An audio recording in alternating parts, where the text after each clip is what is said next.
I'm Traci. And I'm Leena. And we love healing children. In fact, we're the co-owners and founders of Healing Children, LLC. And this is our podcast, The Bumpy Road to Healing, where we get real about what children need emotionally. And how best to support them. We skip the fluff. And get right to the heart of it.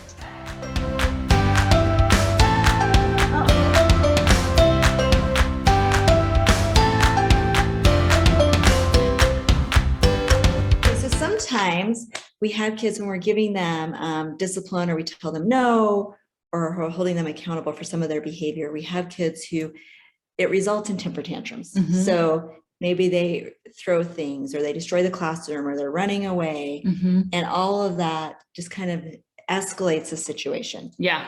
Maybe to the point for some people, they either try to avoid disciplining the child altogether. Right. Because it's like, I don't want to deal with this. It's too much. Yeah. It's too much. Or when it does happen, they kind of beg or bribe or let go of their expectations. So they give an expectation, they start to escalate, they let go of it. Yeah.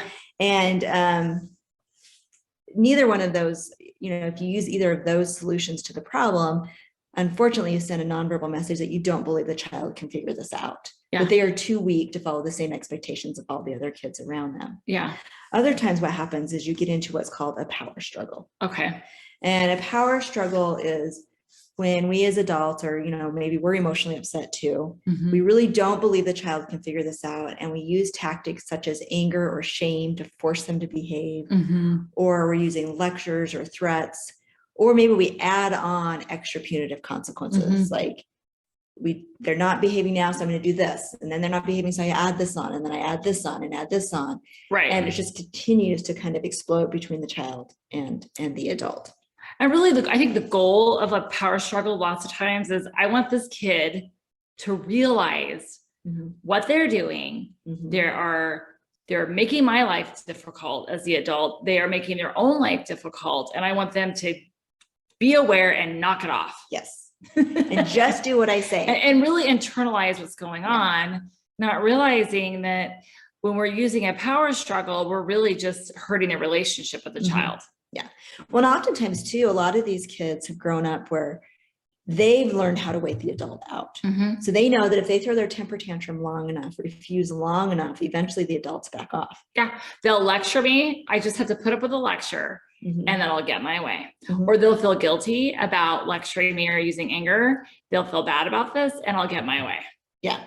So it's kind of a very unhealthy cycle. And we're more likely and more prone to get into that if we're tired, if we're frustrated, if we're not feeling like the support we need. Right. Because a lot of the kids that we're talking about with Healing Children are kids that don't typically respond to typical classroom management. And teachers need more help and they need more support. Right. And it's really hard. And so one of the things we wanted to talk about for the purpose of this podcast was a strategy that we find is one of the most powerful strategies for these kids. Mm-hmm. And it's called waiting out. Mm-hmm. Mm-hmm. And so a lot of times when we've taught this, people are like, what the heck do you mean by waiting out? By waiting out a behavior, what does that look like? How do you do that? Yeah. And not knowing, because sometimes waiting it out, can look like a power struggle if you don't mm-hmm. really know what it is you're looking at or what you're doing. Right. Well, it sounds like one sometimes too, depending mm-hmm. on how you're explaining it too. Yes. And so in our trainings, in our teachable online trainings, we do include a couple of videos within that training that really show the difference of what waiting out versus power struggle looks like in that. And to me, those are very, very powerful videos mm-hmm. for really getting your head around this. But waiting out is you have the mindset and the belief that the child can figure this out. Yeah. I really believe that they can figure this out. I really believe they can turn their behavior around. And so it looks different than a power struggle. Mm-hmm. It doesn't mean that you let the child do whatever they want and give up on it. It might mean that maybe they're going to a different location while they throw their temper tantrum or fit. Mm-hmm. But the adults around them are very calm. Bottom line, the fit is not getting them out of the expectation. The expectation does not go away. So what do we do to keep them safe and other people safe while they're throwing this huge fit? And essentially working through the fact that they're going to have to do things that are either hard for them mm-hmm. or that they don't want to do because that's a part of school and that's a part of learning. Yes. And a part of life. Yeah. And so it's maintaining your calm composure. Uh-huh. It's making sure your body and your mind are calm. Mm-hmm. You're just waiting for them to follow the directions or the expectations of the school. You're not mm-hmm. using coercion or any of the other stuff we talked about in other podcasts. You might use some T-talk as appropriate, and we cover that in some of our trainings. I think we might even do a podcast on T-talk as well. And it's bottom line, you're kind of setting that example. Yes, of what you expect. And as a teacher, sometimes you can't always be the one that waits them out because you have to instruct. Right. Sometimes it has to be somebody else in your building. And so, and sometimes being calm is hard. And it's really hard to maintain that calm composure. And so what I often do, if I have a kid in who's refusing to follow directions, throwing temper tantrums, they can come in my office and they can sit. I have a space in front of my file cabinet. And what I do is I just work.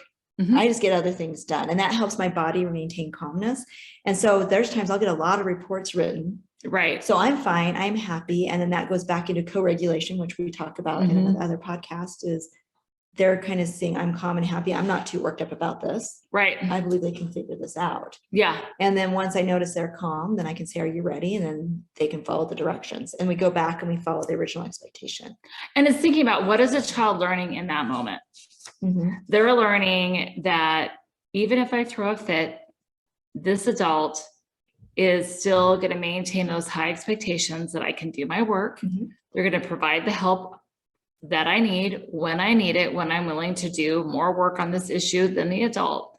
Like they learn, it really sends that message of, I believe in you. I know you can do this. And I'm going to allow you to go through this process because I understand it's a process of growing and maturing that you need to go through to figure it out. Yeah.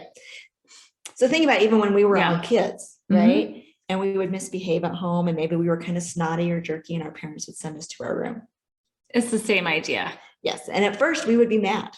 Oh yeah. I remember thinking all kinds of terrible things that I wanted to have happen to my parents. It's like, and I remember I was thinking like, how dare you send me to my room? Yes. Was I'm sure my thought as a child. Yes. You know, but then after a while you realize like, well, I was kind of rude to my mom, or I was kind of mean to my dad, and I was kind of overreacting, and I shouldn't treat my parents with that kind of disrespect. It's not okay. And then you learn how to be better, and you learn how to handle frustration better. Exactly. You know, and I think sometimes we get too wrapped up in being worried. The kid is upset. This must be damaging them. Not understanding that's just part of growing and learning. And sometimes we have kids in those toddler years, they go through temper tantrum stage because they're learning how to manage their own behavior within the realms of rules and boundaries. Well, they're also figuring out some of their own autonomy. It's so you think about babies, to get a need met, they have to go into a rage, right? Or a rage, just arousal, displeasure. So then the caregiver knows, like, you have a need. Well, they have to kind of work out of that behavior, because as you become older, you can manage your own behavior more. You can, and you're more independent. You can do more for yourself. And you can talk. And you can talk. So you no longer have to throw a temper tantrum to get those needs met. And so toddlers have to learn that's not how we get things done. Yes. And, you know, kids have to learn that. Even adults, we have to learn. Yes. That's not how we get things done. And we might still try at times. Of course we try at times, and we have to learn that that isn't how it's, if we're lucky, we have people around us who don't allow us to get away with that. Yes. Who still love us. Exactly. In spite of ourselves. And so it's removing that audience. It's removing the adult anger. It's removing all of that for the kid. Yeah. So they have time to self-reflect. They have time to get themselves under control and be ready to follow the direction and the original expectation that we asked from them. And so they learn that that temper tantrum doesn't get them out of it. And we've really found that that is where we see the most growth with kids. And for some kids, it's more than one time. Yes. I think it's realizing for some kids, you might be doing it a lot. For some kids, it might be hours. And again, that's why you have to have a team to do this, to have this set up. And you have to let go of, because that to me is the biggest issue for educators. It's like, they've got to be in the classroom. They've got to be learning. I don't have time to deal with this. And I definitely understand that for a teacher who's managing a classroom. They do need to be in their classroom. They need the other adults in the building to help with this kind of stuff. But you and I have seen huge success with this, with some of our kids who are in the emotionally disturbed programs, where it completely changed their whole school year. Yeah. So it's very effective, because it's really holding on to an expectation that is within reason, that child can do Yes. And needs to do if they're going to be successful in school. And then you find that, again, like long-term wise, they're actually getting more education than us walking on eggshells trying to keep them behaving all the time versus just maintaining that expectation, knowing that we're going to follow through. If they're going through a hard time, that expectation doesn't go away. No.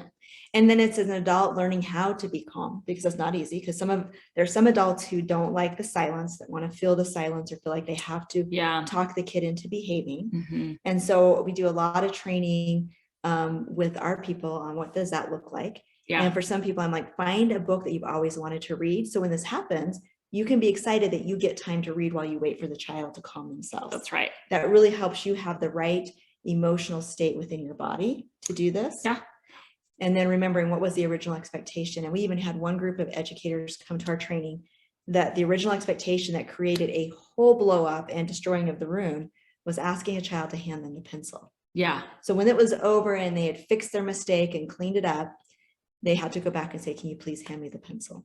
And the child had to see that expectation did not go away just because they threw a temper tantrum. Because the child, I'm guessing, has figured out, if I throw enough temper tantrums with simple things, the adults give up. Yeah.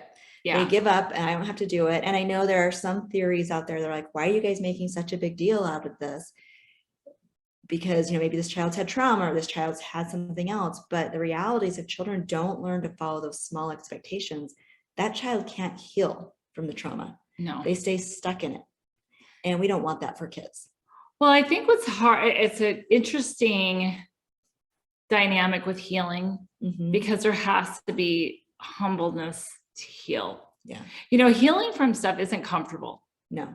It's not a comfortable thing. Healing even from physical pains isn't comfortable. Like we have to do maybe physical therapy, or we have to clean a cut, or healing is uncomfortable. And if kids learn, like, a teacher asked me to do something that's within reason, and I have figured out if I throw a temper tantrum, I get out of it, they're not going to develop that humbleness to heal, or are they going to trust the adults around them? Well, then they also use that strategy in every other relationship in their life. Yeah. And that's going to impact their relationships. So then they're going to be lonely. Yeah. And they're not going to have what they need for healing. And they're not going to understand that because no one's been honest with them. No.